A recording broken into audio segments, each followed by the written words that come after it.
ओम शांति। 25 अक्टूबर 2022 के ईश्वरीय महावाक्य। पहले एक नजर मुरली के मुख्य पॉइंट पर। बाबा ने कहा, आत्माएं भाई भाई हैं, तो भाइयों का बाप जरूर चाहिए।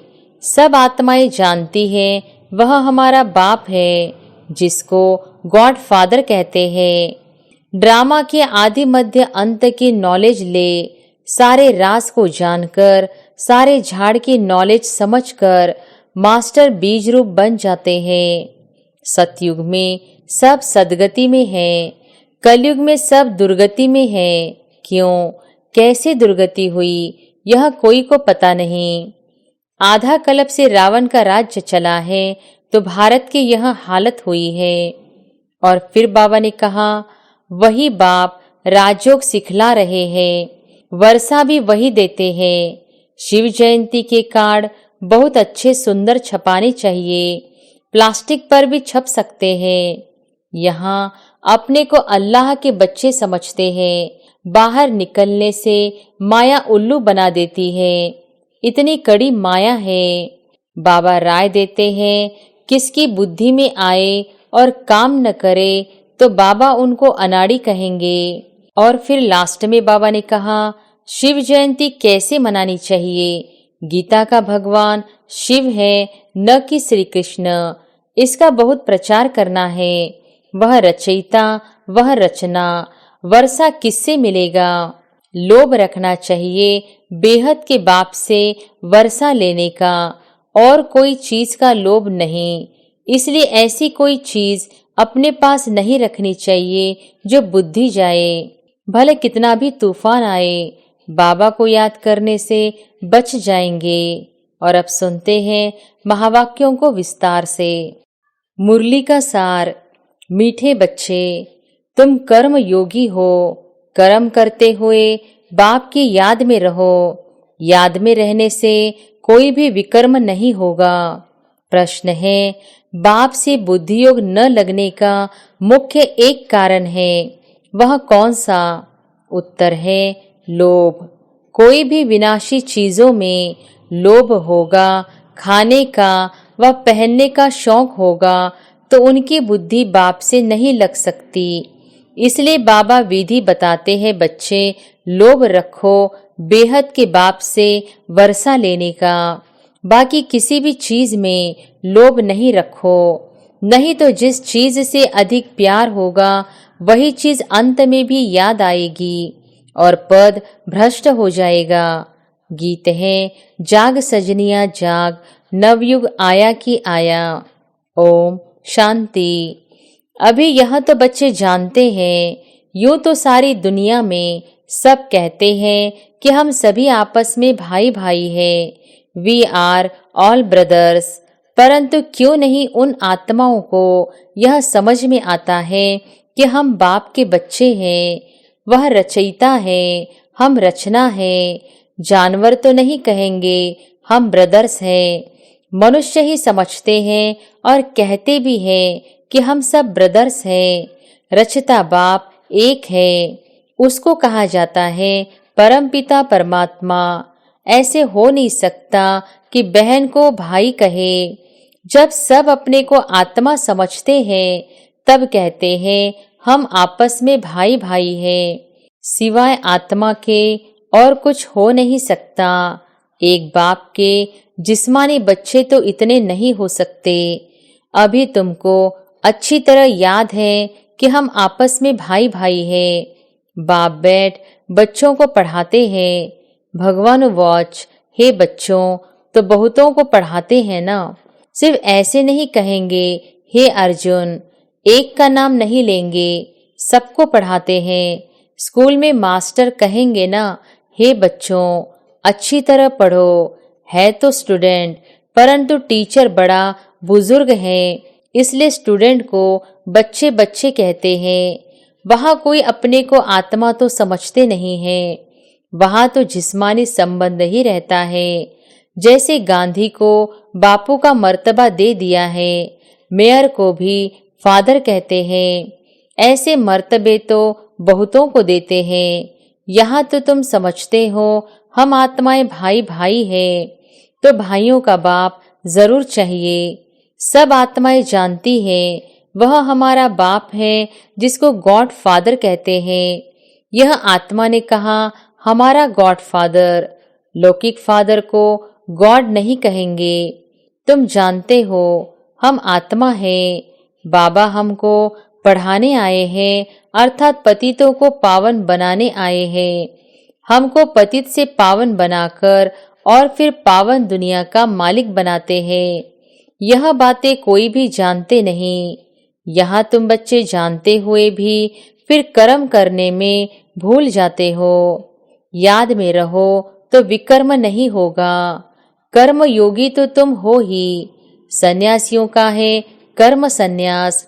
सिर्फ ब्रह्म तत्व से योग लगाते हैं, परंतु सारा दिन तो योग लगा नहीं सकते।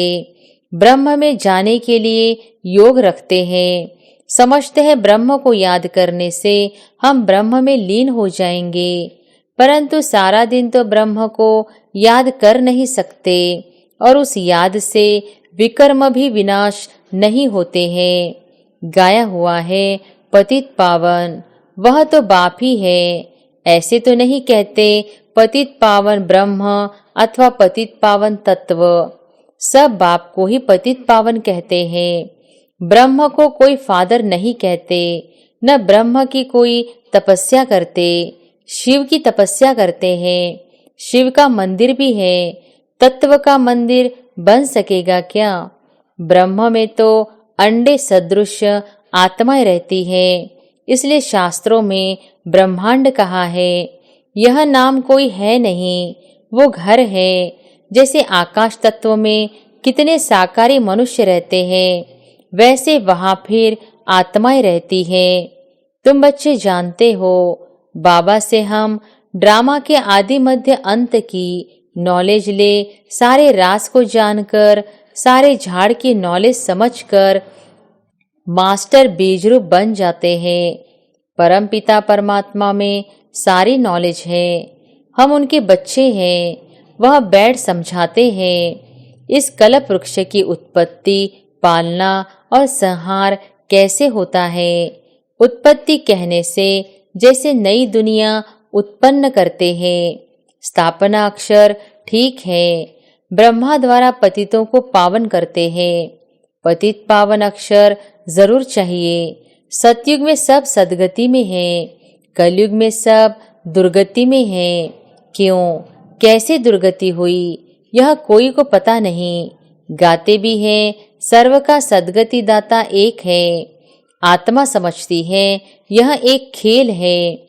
बाप की महिमा गाते हैं सदा शिव, सुख देने वाला शिव। गाते भी हैं दुख हरता सुख करता। भारत में लक्ष्मी नारायण का राज्य था, अब तो नहीं है। लक्ष्मी नारायण को भगवती भगवान कहते हैं। उन्हों की राजधानी किसने स्थापन की? भगवान निराकार है, उनसे आत्माएं वर्षा पाती है। आत्मा ही 84 जन्म लेते लेते गिरती आती है, गिरते गिरते दुर्गति को पाती है। यह बात समझानी है। परमात्मा सर्वव्यापी नहीं है, वह बाप सदगति दाता है। हम सब भाई भाई हैं, न कि बाप। ऐसे थोड़ी ही कहा जाता है फादर ने ब्रदर्स का रूप धरा है। नहीं, इसलिए पहले यह बताओ कि परमपिता परमात्मा से तुम्हारा क्या संबंध है। लौकिक संबंध को तो सब जानते हैं। आत्माओं का है निराकार बाप, उनको हेवनली गॉड फादर कहते हैं। फादर ने जरूर नई रचना का मालिक बनाया होगा। अभी हम मालिक नहीं हैं। हम सुखी थे, दुखी किसने बनाया यह नहीं जानते। आधा कल्प से रावण का राज्य चला है तो भारत की यह हालत हुई है। भारत परमपिता परमात्मा की बर्थ प्लेस है।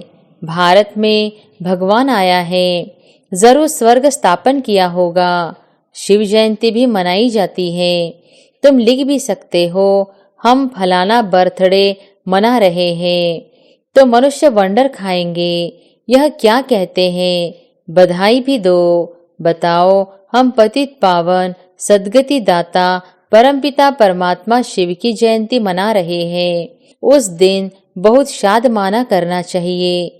सर्व के सद्गति दाता की जयंती कम बात है क्या? एरोप्लेन द्वारा पर्चे बड़े बड़े शहरों में गिराने चाहिए, तो अखबारों में भी पड़ेगा। बहुत सुंदर सुंदर कार्ड बनाने चाहिए। मोस्ट बिलीवेड बाप की बहुत महिमा लिखनी चाहिए। भारत को फिर से स्वर्ग बनाने आया है। वही बाप राजयोग सिखला रहे हैं, वर्षा भी वही देते हैं। शिव जयंती के कार्ड बहुत अच्छे सुंदर छपाने चाहिए। प्लास्टिक पर भी छप सकते हैं, परंतु अजून छोटी बुद्धि है। राजा रानी तो कोटों में कोई बनेगा, बाकी जरूर अलबेले जो होंगे वह प्रजा बनेंगे। माला 108 की है, बाकी प्रजा तो बहुत होगी। ऐसे भी नहीं, हम तो अलबेले हैं, खूब पुरुषार्थ करना चाहिए। बाबा समझाते बहुत है, परंतु अमल में मुश्किल लाते हैं। यहाँ अपने को अल्लाह के बच्चे समझते हैं, बाहर निकलने से माया उल्लू बना देती है।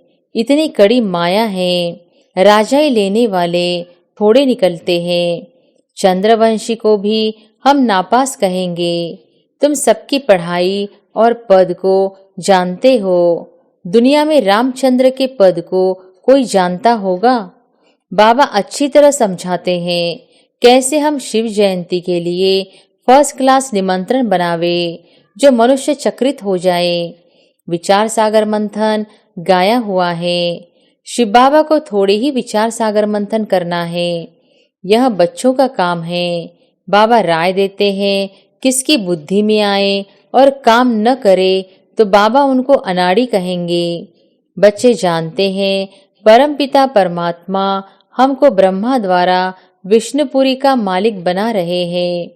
शंकर द्वारा विनाश होना है, त्रिमूर्ति ऊपर खड़ा है। तुम सब पंडे हो जो रूहानी यात्रा सिखलाते हो। तुम भी लिख सकते हो सत्यमेव जयते। बरोबर सत्य बाबा हमको विजय पाना सिखलाते हैं अथवा विजय प्राप्त कराते हैं। कोई ऐतराज उठावे तो उनको समझाना है। बाबा का ख्याल चला कि शिव जयंती कैसे मनानी चाहिए। गीता का भगवान शिव है, न कि श्री कृष्ण। इसका बहुत प्रचार करना है। वह रचयिता, वह रचना। वर्षा किससे मिलेगा? श्री कृष्ण है पहली रचना। दिखाया है सागर में पीपल के पत्ते पर श्री कृष्ण आया। यह है गर्भ महल की बात। स्वर्ग में गर्भ महल में मौज रहती है, यहाँ नरक में गर्भ जेल में फतकते हैं। सतयुग में गर्भ महल, कलयुग में गर्भ जेल होता है। श्री कृष्ण का चित्र कितना अच्छा है। नरक को लात मार रहे हैं। श्री कृष्ण के 84 जन्म भी लिखे हुए हैं। भगवान वाच, तुम अपने जन्मों को नहीं जानते हो, मैं तुमको बतलाता हूँ। तो जिसने पूरे 84 जन्म लिए हैं उनको ही समझाता हूँ। कितना सहज है। साथ में मैनर्स भी चाहिए। लोभ रखना चाहिए बेहद के बाप से वर्षा लेने का, और कोई चीज का लोभ नहीं। इसलिए ऐसी कोई चीज अपने पास नहीं रखनी चाहिए जो बुद्धि जाए, नहीं तो पद भ्रष्ट हो जाएगा। देह सहित जो कुछ है सबसे बुद्धि निकालनी है। एक बाप को याद करना है। कोई मनुष्य बहुत फर्नीचर रखने वाला होगा तो मरने समय वह याद आता रहेगा। जिस वस्तु से जास्ती प्यार होगा वह पिछाड़ी में याद जरूर आएगी। बाप बच्चों को समझाते हैं, कोई भी चीज लोभ के वश छिपाकर मत रखो। यज्ञ से हर चीज मिल सकती है। छिपा के कुछ रखा तो बुद्धि जरूर लटकेगी। बाबा का फरमान है, शिव बाबा का भंडारा है, बच्चों को सब कुछ मिलना है। ऐसा भी ख्याल नहीं आना चाहिए कि फलाने को साड़ी अच्छी पड़ी है, हम भी पहने। अरे तुम बाप से राजाई का वर्षा लेने आई हो कि साड़ी का वर्षा लेने आई हो? जो अच्छी सर्विस करते हैं उन पर सब कुर्बान जाते हैं। बोलो हम सिवाय शिव के भंडारे से मिले हुए और कुछ पहन नहीं सकती। हम यज्ञ से ही लेंगी तो बाबा की याद रहेगी। शिव बाबा के भंडारे से यह मिला, नहीं तो चोरी आदि की आदत पड़ जाती है। अरे यहाँ सेक्रीफाइस त्याग करेंगे तो वहाँ बहुत फर्स्ट क्लास चीजें मिलेंगी। शिव बाबा कहाँ कहाँ बच्चों की परीक्षा भी लेते हैं। देखे कितना देह अभिमान है। तुम्हारा वायदा है, जो खिलाएंगे, जो पहनाएंगे आदि। फिर में दिल में समझना चाहिए, यह शिव बाबा देते हैं। इतनी फर्स्ट क्लास अवस्था होनी चाहिए। बाबा से पूरा वर्षा लेना है तो श्रीमत पर पूरा पूरा पुरुषार्थ करो। बाबा की राय पर चलो। बाबा मम्मा कहते हो तो पूरा पूरा फॉलो करो। सबको रास्ता बताओ। बाबा से वर्षा मिला था, अब फिर मिल रहा है। याद की यात्रा करते रहो। बाबा समझाते हैं, तुम जितना रुस्तम बनेंगे उतना माया जोर से आएगी। तुम मूंझते क्यों हो? कोई कोई बच्चे को बाबा लिखते हैं, तुम तो बहुत अच्छी सर्विस करने वाले हो। माया के तूफान आएंगे, क्या सारी आयु ब्रह्मचर्य में रहेंगे? बुढ़ापे में भी आकर चक्री लगेगी। शादी करे, यह करे, माया बूढ़े को भी जवान बना देगी, ऐसा फतकाएगी। तुम डरते क्यों हो? भले कितना भी तूफान आए, बाबा को याद करने से बच जाएंगे। अच्छा, मीठे मीठे सिकिलधे बच्चों प्रति माता पिता बाप दादा का याद प्यार और गुड मॉर्निंग। रूहानी बाप की रूहानी बच्चों को नमस्ते। धारणा के लिए मुख्य सार। पहली पॉइंट, लोभ के वश कोई भी चीज छिपाकर अपने पास नहीं रखनी है। बाप के फरमान पर चलते रहना है। दूसरी पॉइंट, बाबा जो खिलाए, जो पहनाए, एक शिव बाबा के भंडारे से ही लेना है। देह अभिमान में नहीं आना है। मम्मा बाबा को पूरा फॉलो करना है। वरदान है, सर्व खजानों को बांटते और बढ़ाते सदा भरपूर रहने वाले बालक सो मालिक भव। सर्व खजानों को बांटते और बढ़ाते सदा भरपूर रहने वाले बालक सो मालिक भव। बाप ने सभी बच्चों को एक जैसा खजाना देकर बालक सो मालिक बना दिया है। खजाना सबको एक जैसा मिला है, लेकिन यदि कोई भरपूर नहीं है तो उसका कारण है कि खजाने को संभालना व बढ़ाना नहीं आता है। बढ़ाने का तरीका है बांटना और संभालने का तरीका है खजाने को बार बार चेक करना। अटेंशन और चेकिंग, यह दोनों पहरे वाले ठीक हो तो खजाना सदा सेफ रहता है। स्लोगन है, हर कर्म अधिकारीपन के निश्चय और नशे से करो तो मेहनत नहीं करनी पड़ेगी। अच्छा, ओम शांति।